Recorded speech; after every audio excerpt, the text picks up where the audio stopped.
l'objet que je suis, je ne puis exister sans désirer un objet. Je tourne autour et retourne toujours à l'objet de mon désir. Cet obscur objet du désir qui m'inspire et m'attire et me renvoie à mon propre désir. Oh, pour du miel, hein. Ouais, on accepte l'absinthe. Mais c'est ce qui fait de toute vie, de toute envie, un labyrinthe. On n'en sort pas, jamais. Pour y retourner. Même les plus braves sont esclaves de leur désir. Désir d'objets obscurs. Où toute lumière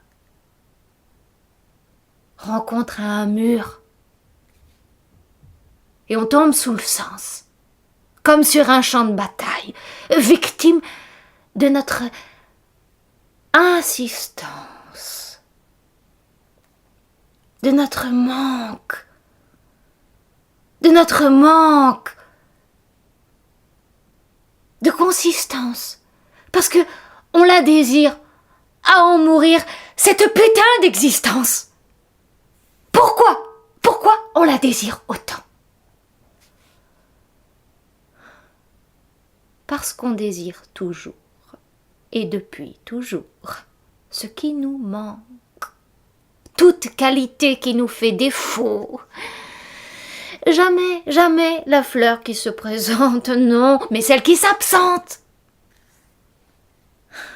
Pas de désir, pas d'amour sans cette absence. Envoûtante.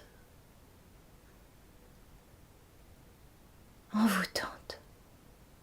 Un être vous manque. Et vous êtes en manque à vous taper la tête contre le mur de votre obscur objet du désir.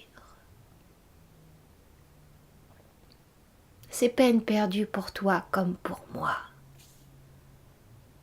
Qui veut gagner ton âme se perdra. Parce qu'avec toute âme, je m'y perds. Tu t'y perds. On s'y perd. Il faut pas jouer à ce petit jeu. On n'a rien à y gagner, on a tout à y perdre. Y perdre son âme. Son âme. Voilà le drame. Mais c'est toujours comme ça. Quand on part du désir, on n'en revient toujours pas. Point de non-retour. Propre ou impropre à tous les amours. Et pourtant, je croyais en savoir plus long sur mon désir que sur moi-même. Et puis il faut croire que non. Oh, je dis pas non. Je dis que c'est un non dit. Ah, qu'il y a crime.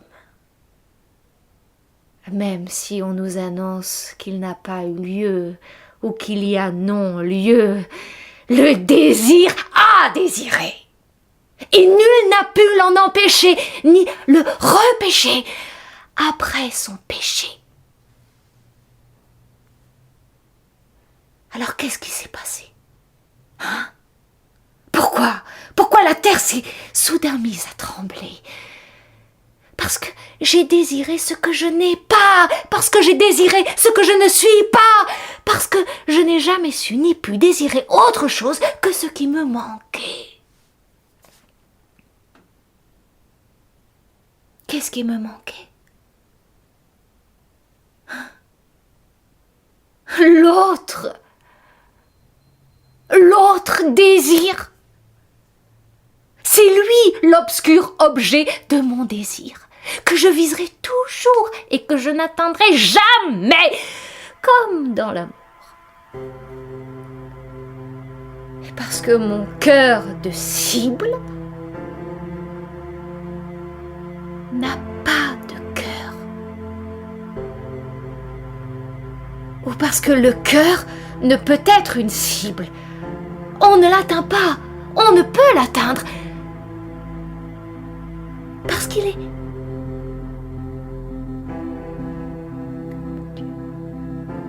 Parce qu'il est libre. Ou susceptible de l'être ou de le devenir. Donc il ne peut en aucun cas être un objet, fût-ce de mon désir. C'est raté.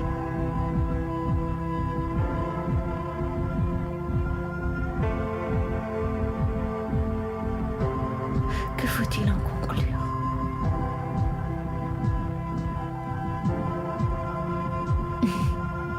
Que l'objet de notre désir, le vrai, n'est pas un objet. Non. Mais un être en liberté. Un obscur sujet de désir. Encore une fois. Un obscur sujet de désir.